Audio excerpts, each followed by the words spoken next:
Ladies and gentlemen, the story you are about to hear is true. The names have been changed to protect the innocent. Dragnet.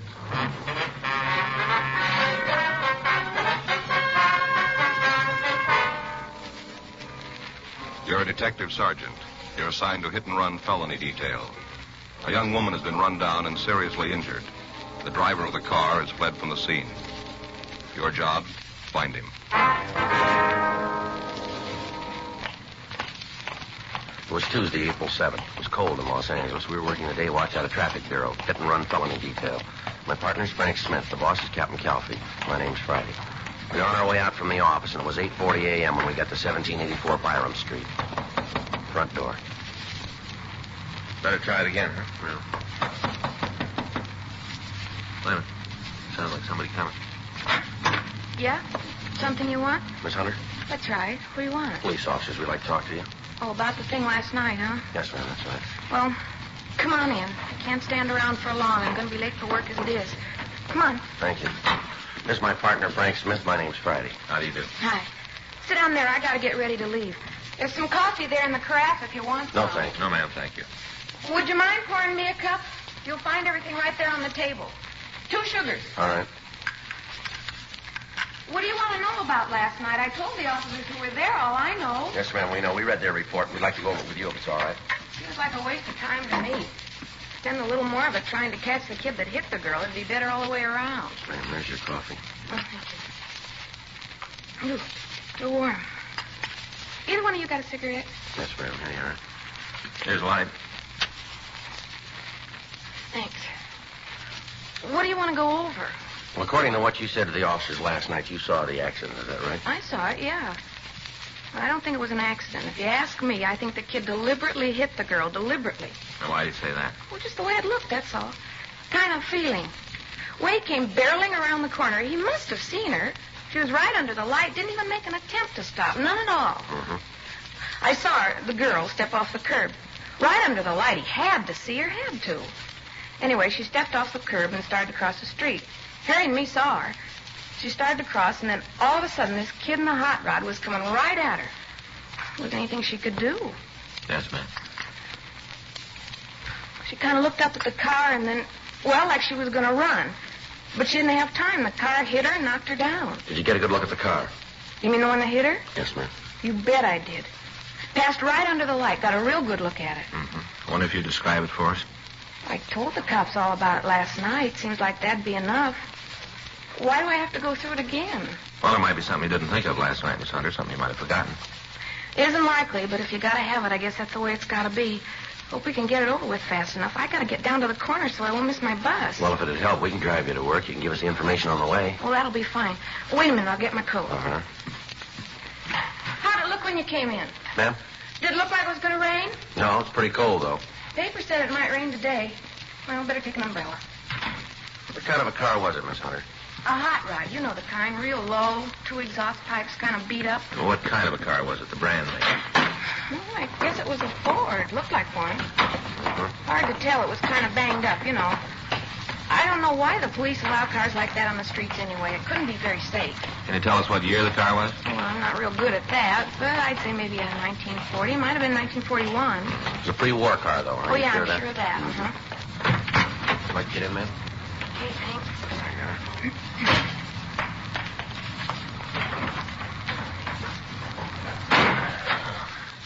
Where can we drop you, ma'am? Well, near First and Broadway will be fine, just on the corner there. Okay. Miss Hunter, was there anything about the car that'd make it easier to identify? Not especially. Black Ford, all beat up. I'm sure I'd know it if I saw it again, any place. Did you get a good look at the driver of the car? No, not too good.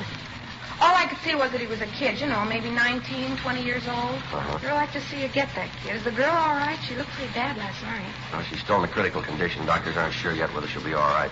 Sure hope she is. Have you talked to her? No, we haven't. Not yet. A terrible thing. Kids like that running around in hot rods, barreling around the city. Person's not safe on the streets anymore. Well, just because a car's got twin tailpipes, Miss Hunter, doesn't have to be a hot rod. Well, this one was. Even had the little sort of license plate hanging down from the back bumper. You mean a state license plate? No, one of those with a club name on it. You know the kind. There's not a notation of that on the report that we remember.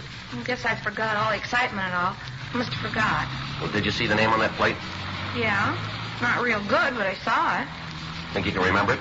Not all of it. The last part was wheels. Something wheels. 2 words. You're pretty sure of that, are you? Yeah, wheels. That's the word I saw. I didn't remember it last night. Guess it didn't seem important then. Must be a lot of cars that have those plates on them all over town. Yes, we know.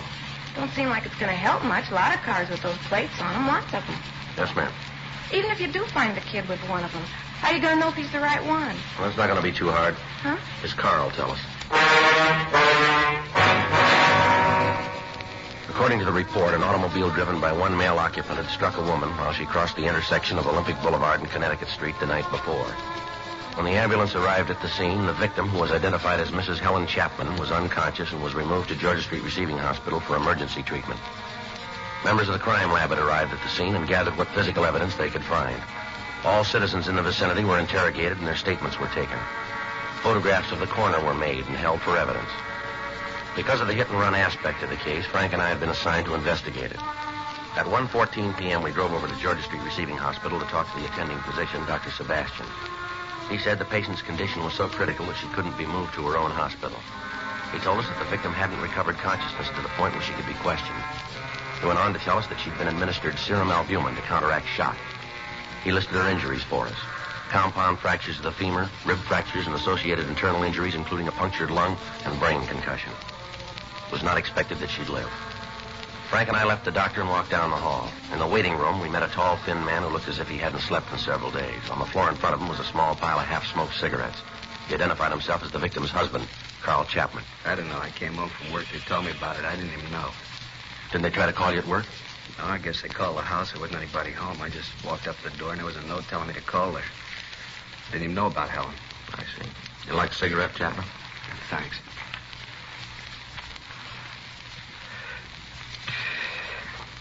You talked to the doctor? Yes, sir, we just did. Is there anything new? Is she going to be all right? Well, I don't know yet. You can ask the doctor yourself. Why don't anybody tell me anything? All the time I ask how my wife is, they tell me to ask the doctor. Why won't they tell me? I don't know, sir. Can't even find out if she needs anything. He won't let me see her. And anybody will tell me what's really happening in there. It's been over 10 hours. Nobody will tell me what's going on. Well, best thing, try to sit down and take it easy, Mr. Chapman. Oh, that's great to say. Just sit down. Easy to say. It's not your wife who's in there. It isn't someone you love. Why are you here anyway? Why aren't you out trying to get the rotten little punk that did it? Why don't you look for him? We'll get to him, sir. When? After Helen's dead? Is that going to be when you start looking? We're looking for him now. We came over in the hopes that we could talk to your wife. We thought she might be able to give us some information. What in God's name do you want from her? The name and address of the kid who ran her down? Does she have to get out of bed and go find him for you? It's your job, yours. All this talk about the police department being so good, but what are you doing? You're standing around here with your toe in the dirt waiting for my wife to come to enough to point the kid out. All right, sir. Now, take it easy. Take it easy, nothing. You listen to me, both of you. You listen. If she dies, if that kid killed her, I'll find him. I don't know how, but I will. I'm going to do the same thing to him with my hands that he did with this car. I'll find him, I swear I'll find him, and I'm going to kill him. With my hands, I'm going to kill him. Mr. Chapman? Yeah. Can I see you for a moment? Yeah. Would you excuse us for a minute, Sergeant? Sure, Doctor. We'll wait out in the hall.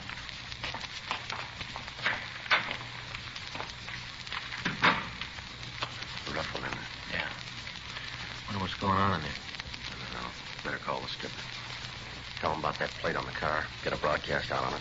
Check the phone book for the address of the National Hot Rod Association. Better talk with them, huh? They might have something for us on the club. Right. You better start, cop. You better find him fast because I'm looking too. You ought to go home and get some sleep, Mr. Chapman. You're all worn out. I'm not going to get any sleep until I catch that kid. Until I catch that kid. How is the girl? She's dead. Both of them are. Both of them? Yeah. She's going to have a baby in a couple of months.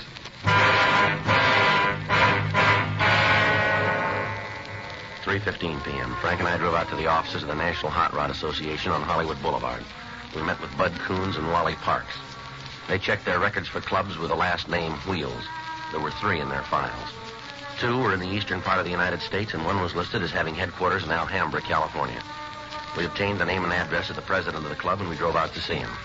We found him in the garage behind the house working on a 1941 Ford. We introduced ourselves, and he asked us to sit down.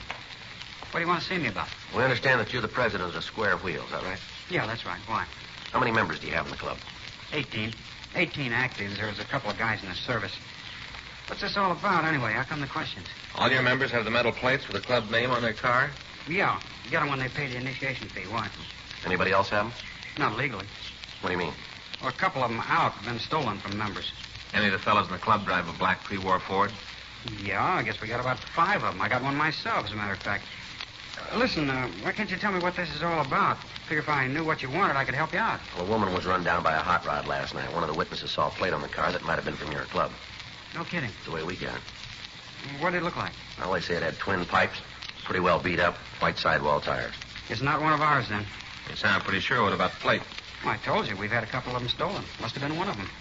Well, how come you're so sure it wasn't one of your members? Oh, I know the cars in the club. There isn't a yo-yo in the bunch. What's a yo-yo?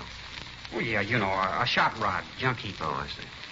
I don't know. Seems like every time there's any trouble with a car over 5 years old, it's a hot rod. Sure not fair. That's so. Yeah. Hey, come here, I'll show you. Now, take a look at that. I've been working on it for 3 years. Got over $1,200 in it. Take a look at it. It's a lot of motor. Yeah, it's a good car, but what's it prove? The car that ran that woman down wasn't a hot rod. Well, how do you figure that? Well, you said it was a wreck, didn't you? That's right. We haven't got a wreck that's allowed on the streets in this club. I don't know a legal club that has a yo-yo in it. We got a safety check every month. Any car that isn't safe has to be fixed or the guy's out. A lot of clubs operate that way. Yeah, we know. Our kids build rods for 2 reasons.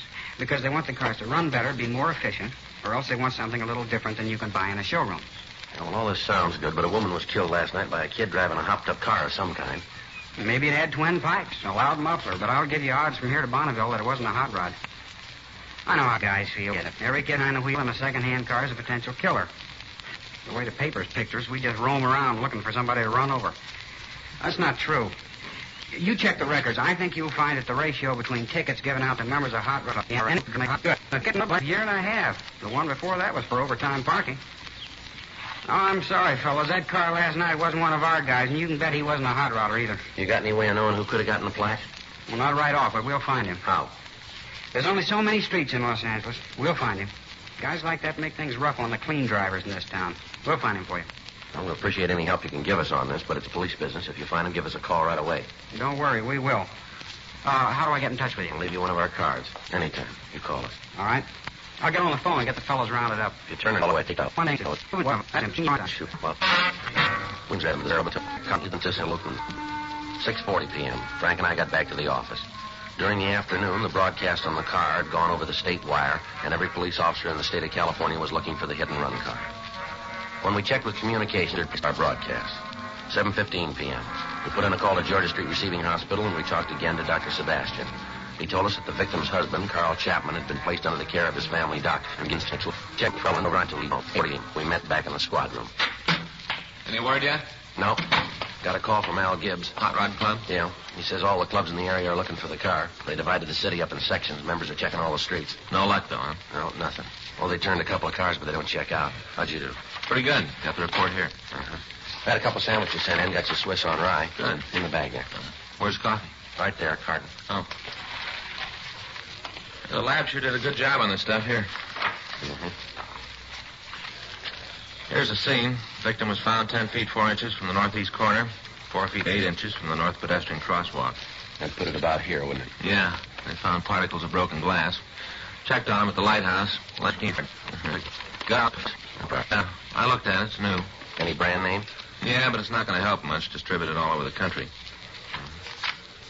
Well, how about skid marks? Any sign of them? No, not the... Either the kid didn't have time to use them or else he didn't want to. They came up with this, though. Yeah, what's that? Well, some marks from a tire.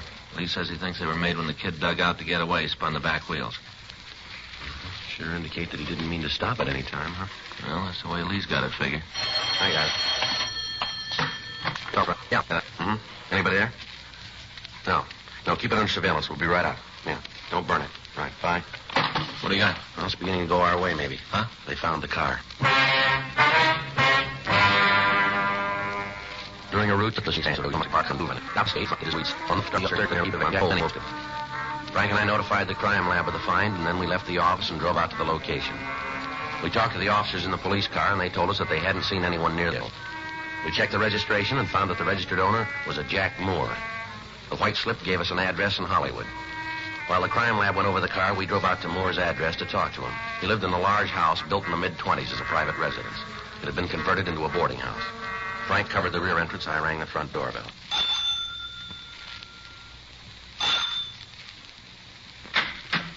Yeah? What do you want waking me up this time of night? Police officers. You have a tenant here named Jack Moore? What about it? We'd like to talk to him. Too late, Mac. He ain't here. Where is he? I don't know. He moved out this afternoon. He didn't say where he was going. A thorough search was made of the suspect's room. The manager told us that Moore had come home that morning, packed his belongings, and left the house. We called the crime lab, and Lieutenant Lee Jones told us that they'd established that Moore's car was the one that had run down the Chapman girl. We talked to the other people in the rooming house. None of them could tell us where Moore might have gone. We put in a call to auto records, but the car was not listed as being stolen. Frank called his name into R&I, but we found that he had no felony record. From the occupants of the rooming house, we found that the suspect had no relatives in this state and no close friends that they could recall. Leighton Prince came out and went over the room, and in going over it, we found a wastebasket Moore had used to dispose of articles that he didn't want. In the basket, we found several match folders from a bar out on West 7th Street. We put in a call to the bar, but we found that it was closed. From the manager of the rooming house, we got a good description of the suspect, along with the information that he received no mail and that he was apparently unemployed.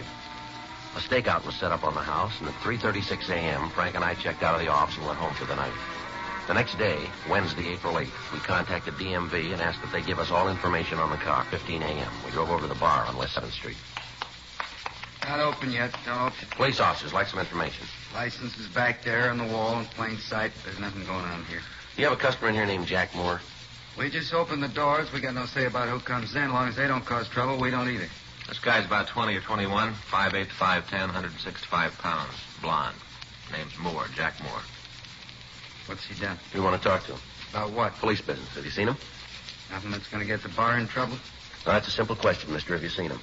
Maybe, yeah. You tell me what it's all about, and I might be able to help you out. You're running out of time. Have you seen Jack Moore? Yep. When? Last night. Here? Yeah, he was in. Got liquored up. I tossed him out when we closed. Where is he now? You better ask him. I'm going to tell you once more. If you know where he is, you're going to save yourself a lot of time by cooperating with us. I run a clean place here. I don't want any trouble with the cops. My license is on the wall. I got no choice of the customers who come in here. I don't want to get mixed up in any. We're not calling it that way. That's the way it is. This is a clean place. That's not what the book says. You've been tabbed a couple of times for serving minors. You run B-girls. You haven't served straight liquor in here for a couple of years. Now we get me a wage. Oh, now look, fellas. I was just trying to take care of myself. You did. Get your coat. Isn't there some way we can work this thing out? I don't want any trouble. Where's Jack Moore? I try to run a clean place. A couple of times I've been... We've been over all that before. Now, where is he?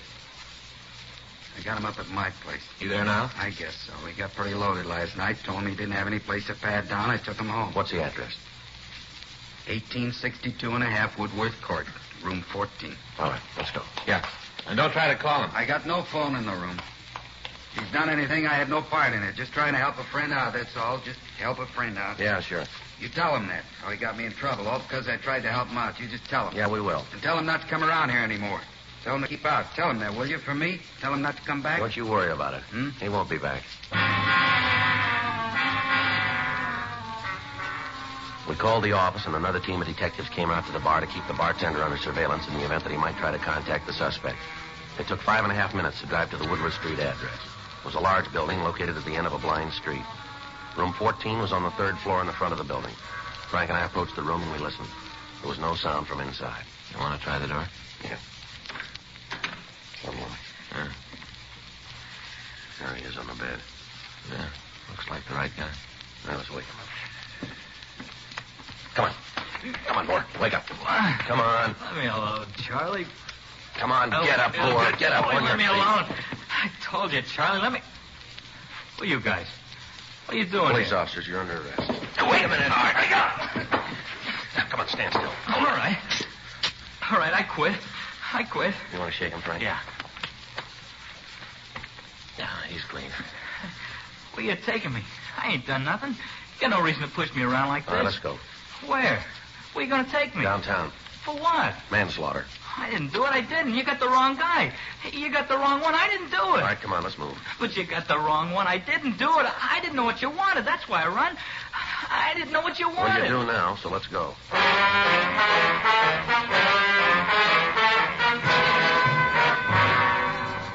The suspect was taken to the squad room where he was questioned. He refused to admit any part in the crime. He was confronted with the physical evidence and with the ownership of the hit-run vehicle. The witness to the crime came to the office and said that Jack Moore was the man that she'd seen at the wheel of the car when Helen Chapman had been run down. Throughout the interrogation, the suspect refused to say anything. At 1:47 p.m., the door of the squad room opened and Carl Chapman came in. Where is he? I know he's here. I want to see him. All right, take it easy, I Chapman. heard you caught him. I want to see him. I want to tell him. Is that the kid? Are you the one? You the one who killed Helen?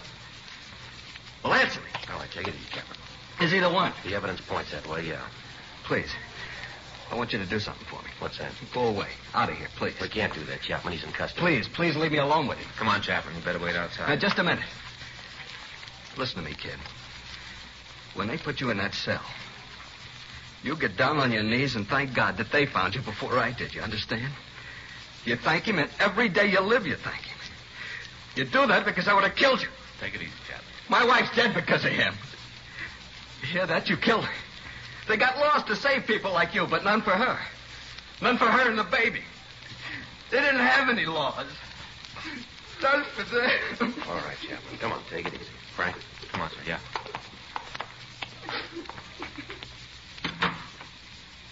Pretty upset, ain't he? I want you to remember something, kid. In the years I've been in this department, I've seen some bad ones, real bad. Teenage kids that didn't know any better scraped up off the pavement and sent home to their parents. Drunks who were too loaded to know what went on. There's been a lot of them go through here, but you finished way ahead of the field, boy. You talk good. I bet you're on a lecture team around here. I'm getting fed up with you kids roaming the streets in death traps, and I don't care about you. You want to wrap yourself around a post, you go ahead. We'll try and stop you, but don't you take somebody else with you. Every year, the number gets bigger, more people killed. It isn't the honest drivers that do it. It's people like you who don't care for anybody else. Now, we've tried about everything in the books to make you understand. Doesn't look like any of them did any good, does it? I'm a bad one, ain't I? You killed a human being, boy. A woman who didn't even know you. She never saw you until it was too late. You threw a 10.5 of metal at a 120-pound woman, and then you ran away and left her in the gutter to die. You've wrecked the family. You tore it right down the middle and rolled over it. You've ruined the lives of all the people around that woman. You gave a group of decent... Keep it on your feet, young fella. Something? What's that? Hit and run. How much will I get? I don't know, but it won't be enough.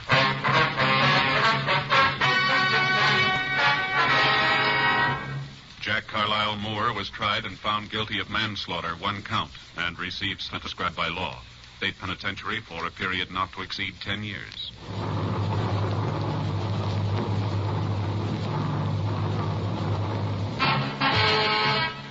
Dragnet is a presentation of the United States Armed Forces Radio Service.